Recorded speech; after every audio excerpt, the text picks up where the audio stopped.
Bragging Rights was a professional wrestling pay-per-view event produced by World Wrestling Entertainment and presented by THQ's WWE SmackDown vs. Raw 2011, that took place on October 24, 2010, at the Target Center in Minneapolis, Minnesota. It was the second and final Bragging Rights event. 7 matches took place at the event.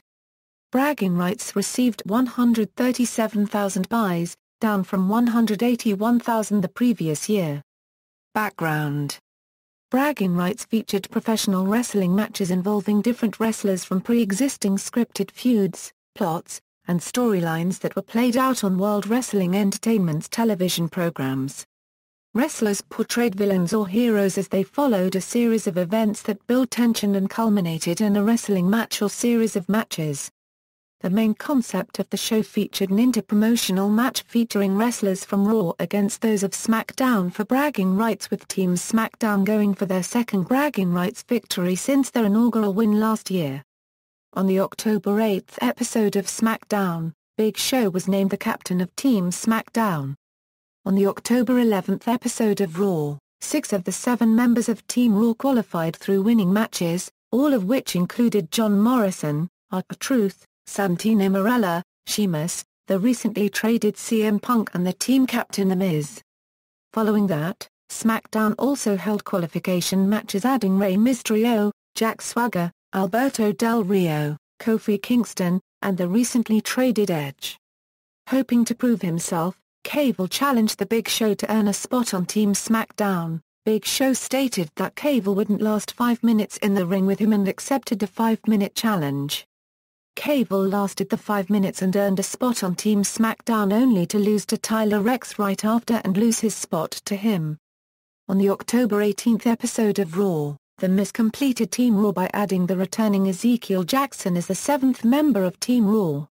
The main rivalry from Raw involved the WWE Champion Randy Orton against Nexus leader Wade Barrett in a match for Orton's WWE Championship, which included newly inducted Nexus member John Cena in Barrett's corner. The previous month at the Hell in a Cell pay-per-view, John Cena lost a match to Wade Barrett, due to interference by Husky Harris and Michael McGillicuddy, under the stipulation that Cena would join the Nexus upon losing.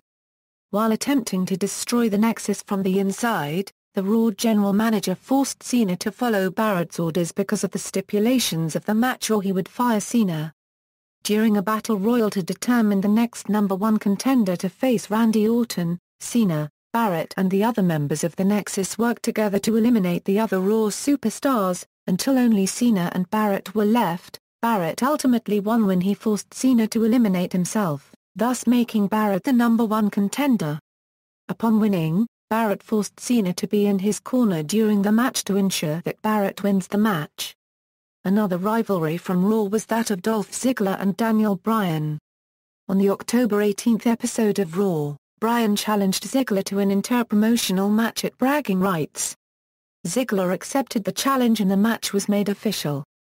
It was announced that the match would be non-title, with Ziggler being the Intercontinental Champion and Bryan being the United States Champion.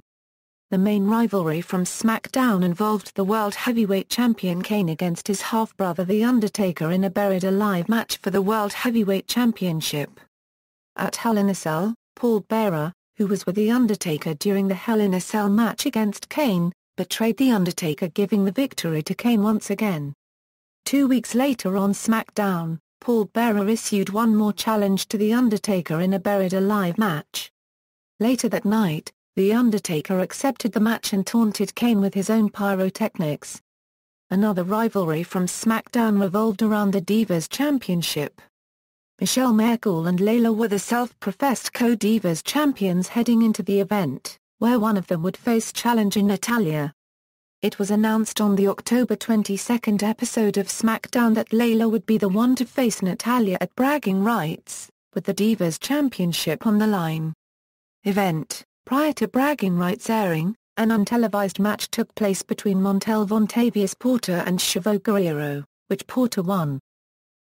Preliminary matches. The first match aired was between Dolph Ziggler and Daniel Bryan in an interpromotional singles match. Bryan dominated the match early on, before the pair traded control of the match.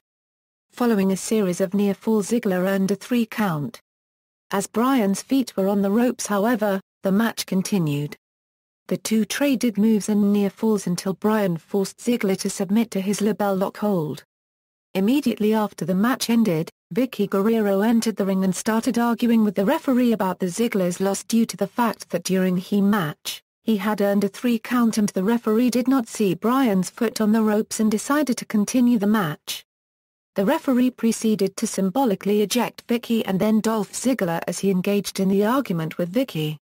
The second contest of the evening was an impromptu tag team match, with the tag team championship on the line.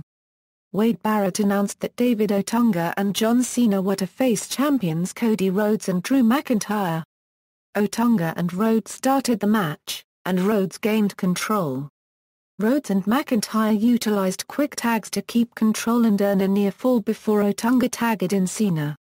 Rhodes submitted to Cena's STF hold to end the match, and make Cena and Otunga the new champions. Following the match, Cena attacked Otunga and left with both championship belts. The third match was also impromptu and had not been advertised prior to the event. Ted DiBiase and Goldust faced off in a singles match, revolving around Goldust stealing the $1 Million Championship from DiBiase a few weeks prior to the event. The match ended when Goldust was distracted by Miraz and Ixana fighting outside the ring, and pinned by DiBiase. The next match was for the Divas Championship between champion Layla and challenger Natalya. Natalya dominated the first part of the match until Layla managed to counter. Michelle McCool, Layla's tag team partner, interfered in the match on multiple occasions, and helped Layla to win the contest by pinfall. Main event matches. The fifth contest of the evening was the Buried Alive match between Kane and The Undertaker, with Kane's World Heavyweight Championship on the line. The match started with both men brawling on the entrance ramp, at ringside, and into the audience, before they entered the ring. Kane took control after using a steel chair, and dragged The Undertaker out of the ring and up to the burial site, located at the side of the entrance ramp. The Undertaker retakes control by using his Hell's Gate gogoplata submission hold. The Undertaker was distracted by Paul Bearer, and then the Nexus interfered in the match, attacking The Undertaker. Kane hit The Undertaker with an urn, causing him to fall into the grave, and then used a digger to fill the grave and win the match. It was Undertaker's last pay-per-view match outside of WrestleMania, until SummerSlam 2015. The sixth match was the 7-on-7 elimination tag team match between Team Raw and Team SmackDown. Santino Marella is the first eliminated from Team Raw, when he was pinned by Tyler Rex. Sheamus eliminated SmackDown's Kofi Kingston. In the course of the match, Alberto Del Rio attacked his own teammate Mysterio, and Mysterio is escorted to the black by medical personnel. John Morrison eliminated Swagger and Sheamus eliminated Rex, giving Team Raw a 6-3 advantage. Big Show and Sheamus fight outside the ring, which leads to both men being counted out.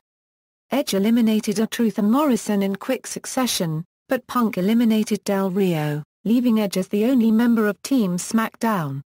Mysterio, who was never officially eliminated, returned to the match and rejoined Team SmackDown. Mysterio quickly pinned Punk and Jackson, leaving The Miz as the only wrestler remaining on Team Raw. Alex Riley, The Miz's protege, prevented Mysterio from performing his finishing move on The Miz, but Edge performed a spear on The Miz. Edge pins The Miz to win the match for Team SmackDown.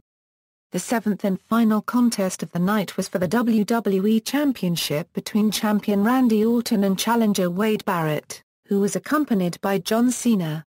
Orton took initial control of the match, but Barrett was able to gain some control before Cena caused a distraction, allowing Orton to regain control.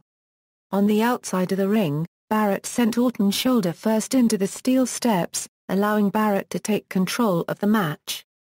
The Nexus interfered and attacked Orton while the referee was down, until Cena stopped them, telling Barrett he did it to stop Barrett from being disqualified. Following Orton regaining control, Cena attacked Barrett, causing Barrett to win by disqualification.